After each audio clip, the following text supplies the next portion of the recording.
जिंदगी में अगर कुछ भी बड़ा करना है तो सबसे पहले समझदार इंसान बनना पड़ेगा। और समझदार इंसान वो नहीं जो ईंट का जवाब पत्थर से दे, बल्कि समझदार इंसान वो है जो फेंकी हुई ईंट से अपना घर बना ले। थोड़ा पढ़ना लेकिन ज्यादा समझना, कम बोलना मगर ज्यादा सुनना, ये निशानी होती है एक समझदार इंसान की। क्योंकि तुम जितना कम बोलोगे लोग उतना ही ज्यादा तुम्हें सुनना चाहेंगे। शायद इसीलिए जिससे कोई उम्मीद नहीं होती अक्सर वही लोग कमाल करते हैं। तो अब बुद्धिमान नहीं समझदार बनो।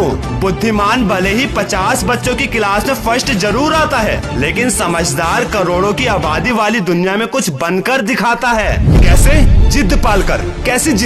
एक बार फिर से टूटकर चुकनाचूर हो जाने के बाद फिर से उसी के पीछे लगे रहने की जिद। दोस्त, कुछ बनने की चाहत तो आज पूरी दुनिया को है, लेकिन एक चाहत से कुछ नहीं बदलता। एक फैसले से थोड़ा बहुत बदलता है, पर एक जिद से सब कुछ बदला जा सकता है। अगर खोने का डर और पाने की जिद ना हो तब सफलता तुम्हारी नजरों के सामने उसके पास जाती है। जिनमें खोने का डर और पाने की जिद होती है। बेशक मैं मानता हूँ एक जिद के साथ अपने बनाए रास्तों पर चलना थोड़ा मुश्किल जरूर है, लेकिन उस रास्ते पर तुम्हें कोई गिरा नहीं सकता, क्योंकि वो तुम्हारा खुद का बनाया रास्ता है। और एक बात जिंदगी में हमेशा याद रखना, जो चीज तुम कमा सकते हो उसे मांगना बंद कर दो। एक उड़ते हुए गुब्बारे में उसके बाहर का रंग रूप नहीं, बल्कि जो गुब्बारे के अंदर है वो उसे ऊपर उड़ाता है। इसका उल्टा इंसान गिरता भी अंदर की चीजों की वजह से ही है। शायद इसीलिए इंसान बाहर की चुनौतियों से नहीं बल्कि अंदर की कमजोरियों से हारता है। और उस कमजोरी को कहते हैं नेगेटिविटी, जो हमारे बार बार फेल होने की वजह से आती है। लेकिन लगातार हो रहे फेलियर से कभी हार मत मानो, क्योंकि कभी कभी गुच्छे की आखिरी चाबी भी ताला खोल देती है। जिनका इरादा सच्चा होता है उनका हर काम एक दिन अच्छा होता है। और एक बात, लोगों की बेइज्जती के डर से कभी अपने लक्ष्य को मत छोड़ना, क्योंकि लक्ष्य पूरा होते ही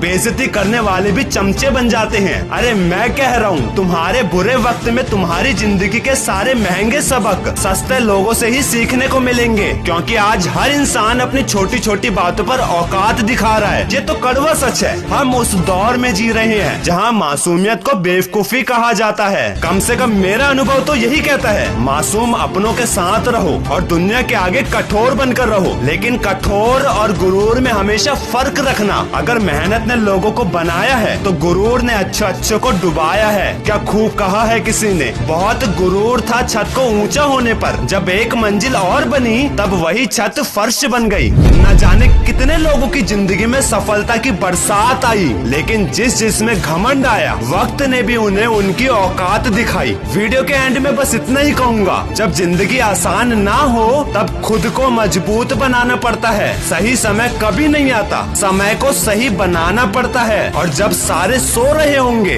तब तुम्हें जाग कर लगना होगा, क्योंकि बड़ा सपना तूने देखा है तो उसे पूरा भी तुझे ही करना होगा, फिर चाहे कितना ही बुरा दौर क्यों ना आए। और वैसे भी भरी हुई जेब आपको कई गलत रास्तों पर ले जा सकती है, लेकिन खाली जेब और बुरा दौर आपको जिंदगी के कई मतलब समझाती है। इसलिए अपने सपनों के पीछे इतना भागो कि एक दिन तुमसे मिलना लोगों के लिए सपना बन जाए। और इसके लिए तुम्हें सफल होना पड़ेगा, क्योंकि तुम्हारी सफलता ही तुम्हारी पहचान है, वरना एक ही नाम के तो हजारों इंसान है। मैं हूँ कैलाश रौतेला, सीधी जलेबी मोटिवेशन का क्रिएटर। और वादा किया है मैंने खुद को और अपने इंडिया के ज्यादा से ज्यादा लोगों को सक्सेसफुल बनाने का। तो कोई भी प्रॉब्लम हो या डेली मोटिवेशन के लिए मुझे इंस्टाग्राम में फॉलो कर सकते हो, लिंक डिस्क्रिप्शन में दिया हुआ है।